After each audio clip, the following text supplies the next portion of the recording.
The Protestant Reformation is often referred to as a time of political, religious, and cultural reforms in Christianity that took place in Western Europe in the 1500s.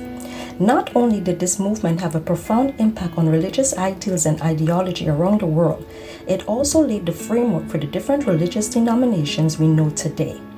Since this topic is very diverse and there are many elements that need to come together in order for us to fully understand how this movement came together, I will break it into two segments. That being said, let's start from the very beginning. And by the beginning, I mean the Roman Catholic Church and the papacy. If you enjoy biblical stories and history of the Bible, please consider subscribing to this channel. Don't forget to give the video a thumbs up, like and share with your family and friends. Now back to the video. During medieval times in the 12th and 13th century, the papacy was the most powerful entity to be reckoned with.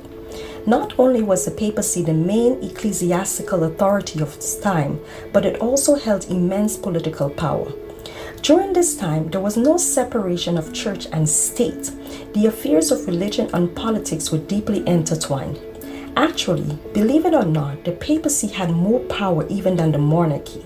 And with so much influence, there is bound to be corruption and abuse of power. And this is exactly what happened. Ever wondered how the Catholic Church became so wealthy? It was through the sale of indulgences.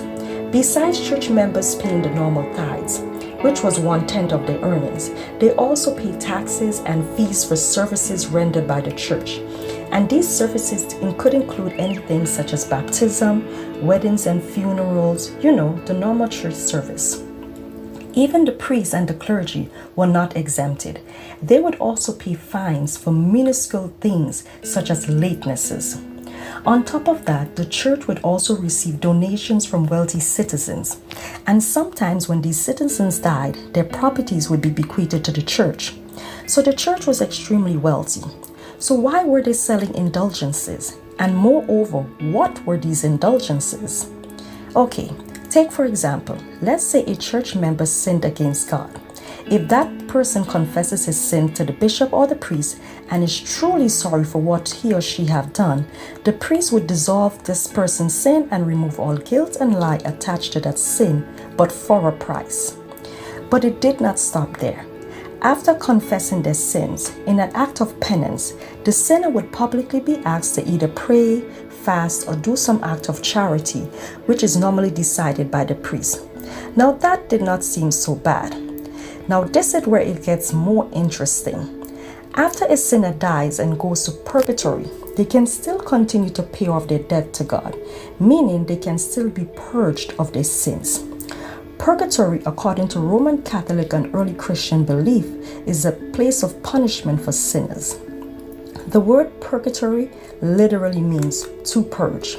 So the church was asking citizens to pay for these indulgences. People were literally paying for their sins to be forgiven. They were being taken advantage of by the Catholic Church. By the turn of the 14th and 15th century, the sale of indulgences was out of control. Not only were people selling their land or contributing to some charitable reform of the church, people were also purchasing indulgences for dead relatives. How crazy is that? Apparently not crazy enough. In the year 1476, Pope Sixtus IV granted permission for citizens to purchase indulgences on behalf of their relatives in purgatory. And let's not forget, it was not only the church that was involved in the sale of eternal salvation. Kings, princes, and noblemen, people of high society, also profited in on this ludicrous business. Now it must be said that only popes, bishops, and archbishops were the only ones allowed to grant indulgences, no one else. So why was the Catholic Church able to get away with such abuse of power and trust? Well, for one thing, most citizens in medieval times, especially the poor, were not educated. That means they did not know how to read and write. And because of that lack of knowledge, they were vulnerable and unaware of what the church was doing. Furthermore, most Christians saw the church and the clergy as a supreme authority. They believed everything that the priest told them and did not question whether it was right or wrong.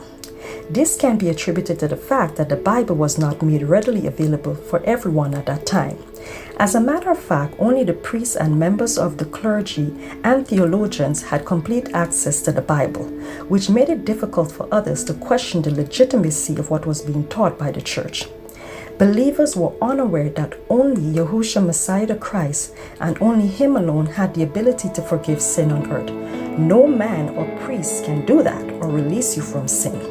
Moreover, there is no atonement for sin after you die, only judgment. And just as each person is destined to die once, and after that comes judgment, so also Christ was offered once for all time as a sacrifice to take away the sins of many people. He will come again, not to deal with our sins, but to bring salvation to all who are eagerly waiting for Him. That's Hebrews chapter 9, verses 27 to 28. So when you die, the spirit goes back to God, and your body returns back to dust from whence it was taken. So what the church was teaching was not biblical or scriptural. And believe it or not, many people still believe this kind of teaching today. So who was brave enough to challenge the teachings of the Roman Catholic Church and expose its manipulation and abuse of power? It would take someone within their very own circles. And that someone would be Martin Luther. Martin Luther was born and raised in a region of Saxony called Eisleben in Germany in the year 1483. His family then moved to the town of Mansfield, where the young Luther begins his education in Latin. This is where Luther is first introduced to the scriptures and learn about the 10 Commandments as well as the Lord's Prayer. So this was his very first encounter with Christianity, and it won't be his last either. At the age of 14, for whatever reason, Luther's parents sent him to a school in the Netherlands, which was operated by a group of Roman Catholic scholars and priests. The name of this community of brothers was known as the Brethren of the Common Life, and their teachings focused primarily on meditations and one's devotion to simplicity in everyday life. Though they were part of Catholicism, these scholars and priests, because of the oath that they took, lived in poverty.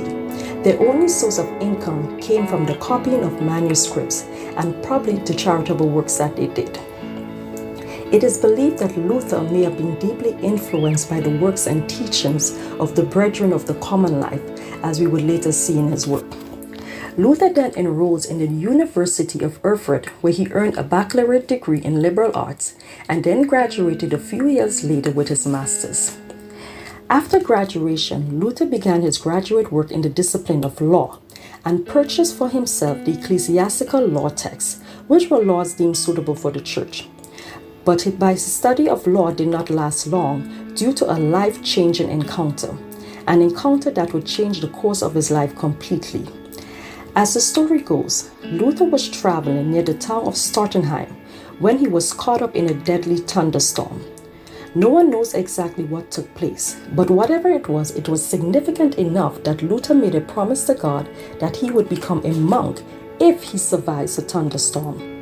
And being true to his word, Luther traded in his career in law and entered the monastery of the Order of the Hermits of St. Augustine in Erfurt. Whether it was this catastrophic event or his previous encounter with the monastic group in his teenage years, one thing was for sure, that Luther was on a path of no return. The Augustinian order, which started in 1256, was going through major changes. The order was divided into two groups, with one faction wanting to maintain the strict rule and order of things, while the other group favored making modification or changes to the original order. So Luther joined the strict faction, and after about 2 months, he was admitted as a new member of the community of the Hermits of St. Augustine. Besides his newfound role as an Augustinian monk, Luther was also a professor of biblical studies, what we would refer today as a theologian.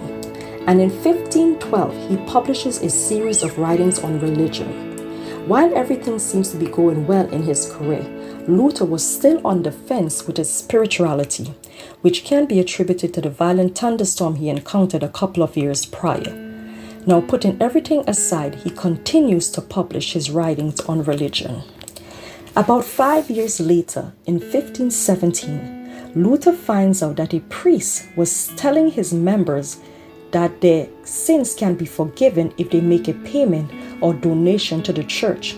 In other words, this priest was selling indulgences. As a theologian, this became of particular interest to Luther. Furthermore, he believed it was wrong of the Catholic Church to sell indulgences.